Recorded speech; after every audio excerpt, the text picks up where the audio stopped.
بسم الله الرحمن الرحيم يا أيها الذين آمنوا اتقوا الله ولتنظر نفس ما قدمت لغد واتقوا الله إن الله خبير بما تعملون۔ اے ایمان والو، اللہ سے ڈرتے رہو اور ہر شخص کو دیکھنا چاہیے کہ اس نے کل یعنی آخرت کے لیے کیا سامان بھیجا ہے، اور ہم پھر کہتے ہیں کہ اللہ سے ڈرتے رہو، بے شک اللہ تمہارے سب اعمال سے خبردار ہے۔ بسم اللہ الرحمن الرحیم، الحمد للہ رب العالمین، والصلاة والسلام على اشرف الانبیاء والمرسلین وعلى آلہ واصحابہ اجمعین ومن تبعہم بإحسان الى یوم الدین۔ قابل صد احترام حضرات شائقین و شائقات سچا پیغام، السلام علیکم ورحمۃ اللہ وبرکاتہ۔ آج کی محفل میراث النبی کے نورانی پروگرام میں آپ کا استقبال ہے۔ اہلا و سہلا مرحبا۔ ہم آپ تمام حضرات و مستورات کا خیر مقدم کرتے ہیں۔ محترم حضرات و خواتین، تعلیم کا آغاز ہو رہا ہے۔ سب سے پہلے آداب تعلیم کا لحاظ کرتے ہوئے تعلیم کی طرف متوجہ ہو جائیں۔ پورے دھیان سے سننا، عمل کی نیت سے سننا اور تبلیغ کی نیت سے سننا، یعنی سنی ہوئی باتیں دوسروں تک پہنچانے کے جذبے سے سننا۔ چند خاص آداب تعلیم ہیں، امید ہے کہ آپ حضرات ان آداب کا ضرور خیال رکھیں گے۔ جزاکم اللہ۔ بسم اللہ الرحمن الرحیم۔ حضرت ابو سعید خدری رضی اللہ عنہ فرماتے ہیں کہ میں فقراء مہاجرین کی ایک جماعت میں بیٹھا ہوا تھا۔ ان لوگوں کے پاس اتنا کپڑا بھی نہیں تھا کہ جس سے پورا بدن ڈھانپ لیں۔ بعض نے بعض کی آڑ لی ہوئی تھی، اور ایک صحابی قرآن مجید پڑھ رہے تھے۔ اس دوران رسول پاک صلی اللہ علیہ وسلم تشریف لے آئے اور بالکل ہمارے قریب کھڑے ہو گئے۔ رسول اکرم صلی اللہ علیہ وسلم کی تشریف آوری پر تلاوت کرنے والے صحابی خاموش ہو گئے۔ آپ صلی اللہ علیہ وسلم نے سلام کیا، پھر دریافت فرمایا، تم لوگ کیا کر رہے تھے؟ ہم نے عرض کیا، اے اللہ کے رسول، ایک تلاوت کرنے والے ہمارے سامنے تلاوت کر رہے تھے، ہم اللہ کی تلاوت کو توجہ سے سن رہے تھے۔ رسول پاک صلی اللہ علیہ وسلم نے ارشاد فرمایا، تمام تعریف اللہ تعالیٰ کے لیے ہے جنہوں نے میری امت میں ایسے لوگ بنائے کہ ان میں مجھے ٹھہرنے کا حکم دیا گیا۔ اس کے بعد رسول پاک صلی اللہ علیہ وسلم ہمارے درمیان بیٹھ گئے تاکہ سب کے برابر رہیں، کسی سے قریب کسی سے دور نہ ہوں۔ پھر سب کو اپنے ہاتھ مبارک سے حلقہ بنا کر بیٹھنے کا حکم فرمایا۔ چنانچہ سب لوگ حلقہ بنا کر نبی کریم صلی اللہ علیہ وسلم کی طرف منہ کر کے بیٹھ گئے۔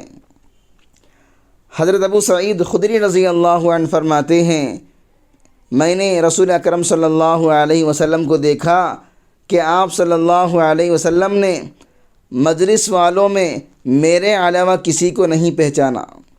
آپ صلی اللہ علیہ وسلم نے ارشاد فرمایا، اے فقراء مہاجرین کی جماعت، تمہیں قیامت کے دن کامل نور کی خوشخبری ہو، اور اس بات کی بھی کہ تم مالداروں سے آدھے دن پہلے جنت میں داخل ہو جاؤ گے۔ یہ آدھا دن 500 سال کا ہوگا۔ حضرت ابو سعید خدری رضی اللہ عنہ کو پہچاننے اور باقی لوگوں کو نہ پہچاننے کی وجہ شاید یہ ہوگی کہ رات کا اندھیرا تھا، اور حضرت ابو سعید خدری رضی اللہ عنہ چونکہ آپ صلی اللہ علیہ وسلم سے قریب تھے، اس لیے آپ صلی اللہ علیہ وسلم نے ان کو پہچان لیا۔ حضرت سعد ابن ابی وقاص رضی اللہ عنہ فرماتے ہیں کہ میں نے رسول اکرم صلی اللہ علیہ وسلم کو یہ ارشاد فرماتے ہوئے سنا، یہ قرآن کریم فکر و بے قراری پیدا کرنے کے لیے نازل ہوا ہے، جب تم اسے پڑھو تو رویا کرو، اگر رونا نہ آئے تو رونے والوں کی جیسی شکل بنا لو، اور قرآن مجید کو اچھی آواز سے پڑھو، کیونکہ جو آدمی اسے اچھی آواز سے نہ پڑھے وہ ہم میں سے نہیں ہے، یعنی ہماری کامل اتباع کرنے والوں میں سے نہیں ہے۔ علماء نے اس روایت کے دوسرے معنی یہ بھی لکھے ہیں کہ جو آدمی قرآن کریم کی برکت سے لوگوں سے مستغنی نہ ہو وہ ہم میں سے نہیں ہے۔ حضرت ابو ہریرہ رضی اللہ عنہ روایت کرتے ہیں کہ رسول اکرم صلی اللہ علیہ وسلم نے ارشاد فرمایا، اللہ تعالیٰ اتنا کسی کی طرف توجہ نہیں فرماتے جتنا کہ اس نبی کی آواز کو توجہ سے سنتے ہیں جو قرآن کریم خش الحانی سے پڑھتا ہے۔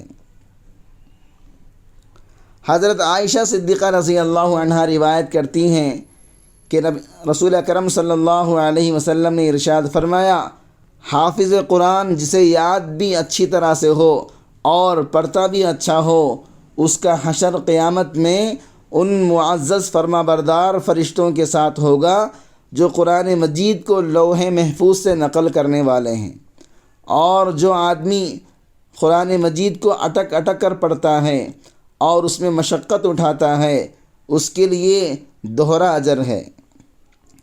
اٹکنے والے سے مراد وہ حافظ ہے جسے قرآن مجید اچھی طرح یاد نہ ہو لیکن وہ یاد کرنے کی کوشش میں لگا رہتا ہو۔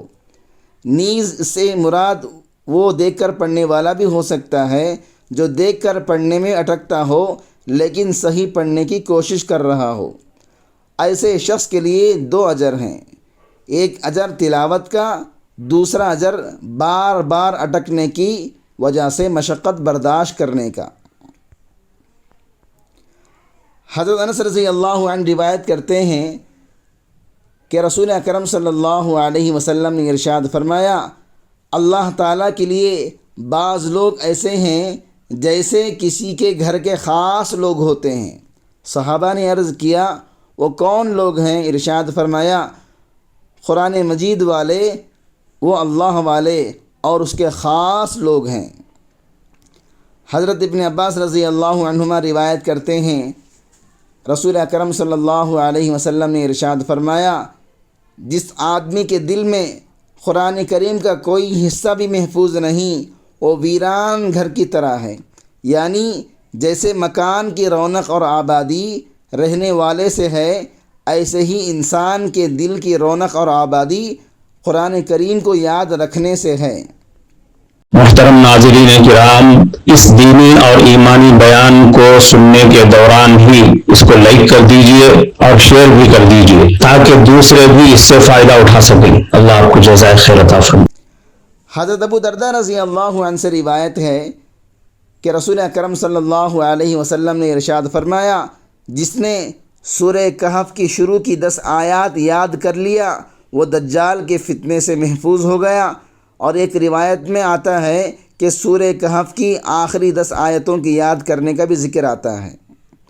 حضرت ثوبان رضی اللہ عنہ سے روایت ہے کہ رسول اکرم صلی اللہ علیہ وسلم نے ارشاد فرمایا، جو آدمی سورہ کہف کی آخری 10 آیات پڑھ لے تو یہ پڑھنا اس کے لیے دجال کے فتنے سے بچاؤ ہوگا۔ حضرت علی رضی اللہ عنہ فرماتے ہیں، رسول اکرم صلی اللہ علیہ وسلم نے ارشاد فرمایا، جو آدمی جمعے کے دن سورہ کہف پڑھ لے وہ 8 دن تک یعنی اگلے جمعے تک ہر فتنے سے محفوظ رہے گا، اور اگر اس دوران دجال نکل آ جائے تو یہ اس کے فتنے سے بھی محفوظ رہے گا۔ حضرت ابو ہریرہ رضی اللہ عنہ سے روایت ہے کہ رسول اکرم صلی اللہ علیہ وسلم نے ارشاد فرمایا، سورہ بقرہ میں ایک آیت ہے جو قرآن مجید کی تمام آیتوں کی سردار ہے، وہ آیت جیسے ہی کسی گھر میں پڑھی جائے اور وہاں شیطان ہو تو فوراً نکل جاتا ہے، وہ آیت الکرسی ہے۔ حضرت ابو ہریرہ رضی اللہ عنہ سے روایت ہے کہ رسول اکرم صلی اللہ علیہ وسلم نے ارشاد فرمایا، ہر چیز کی کوئی چوٹی ہوتی ہے جو سب سے اوپر اور بالا تر ہوتی ہے، اور قرآن کریم کی چوٹی سورہ بقرہ ہے، اور اس میں ایک ایسی آیت بھی ہے جو قرآن مجید کی ساری آیتوں کی سردار ہے، وہ آیت الکرسی ہے۔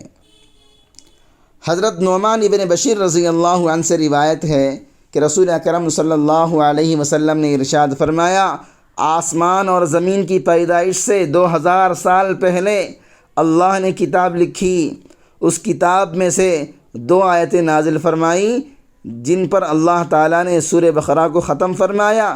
یہ آیتیں جس مکان میں 3 رات تک پڑھی جاتی رہیں، شیطان اس کے نزدیک بھی نہیں آتا۔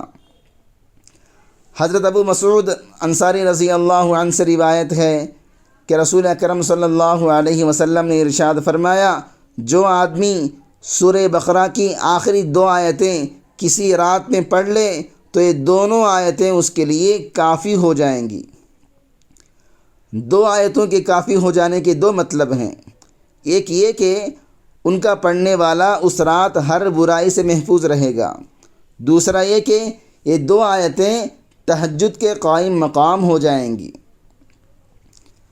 حضرت جابر رضی اللہ عنہ سے روایت ہے کہ رسول اکرم صلی اللہ علیہ وسلم نے ارشاد فرمایا، جس کو یہ ڈر ہو کہ وہ رات کے آخری حصے میں اٹھ نہیں سکے گا، اس کو رات کے شروع میں سونے سے پہلے وتر پڑھ لینا چاہیے، اور جس کو رات کے آخری حصے میں اٹھنے کی امید ہو اسے آخر رات میں وتر پڑھنے چاہیے، کیونکہ رات کے آخری حصے میں قرآن کریم کی تلاوت کے وقت فرشتے حاضر ہوتے ہیں اور اس وقت تلاوت کرنا افضل ہے۔ حضرت شداد ابن اوس رضی اللہ عنہ روایت کرتے ہیں کہ رسول اکرم صلی اللہ علیہ وسلم نے ارشاد فرمایا، جو مسلمان بھی بستر پر جا کر قرآن کریم کی کوئی بھی صورت پڑھ لیتا ہے تو اللہ تعالیٰ اس کی حفاظت کے لیے ایک فرشتہ مقرر فرما دیتے ہیں، پھر جب بھی وہ بیدار ہو اس کے بیدار ہونے تک کوئی تکلیف دہ چیز اس کے قریب بھی نہیں آتی۔ سارے مجلس کی دعا پڑھ لیجئے۔ سبحانک اللہم و بحمدک، اشہد ان لا الہ الا انت، استغفرک و اتوب الیک۔ معزز شائقین و شائقات سچا پیغام، آپ کو اندازہ لگ گیا ہوگا کہ یہ مضمون کتنا اہم ہے اور کس قدر فائدہ مند ہے۔ کم سے کم درجے میں سوشل میڈیا کے ذریعے سے بھی ہم اس کو زیادہ سے زیادہ شیئر کریں گے تو دعوت کے فریضے کی کوششوں میں ہم بھی اپنا کچھ حصہ ڈالنے والے بن سکتے ہیں، لہٰذا زیادہ سے زیادہ اس کو عام کریں تاکہ پوری دنیا کے ہندوؤں کی غلط فہمی دور ہو جائے اور انہیں یہ زمینی حقیقت معلوم ہو جائے، اور وہ اپنے اصل مذہبی لیڈر پیغمبر آخر الزماں حضرت محمد الرسول اللہ صلی اللہ علیہ وسلم کو ماننے پر مجبور ہو جائیں اور کلمہ پڑھ کر آپ کے ساتھ ساتھ وہ بھی جنت میں جانے والے بن جائیں۔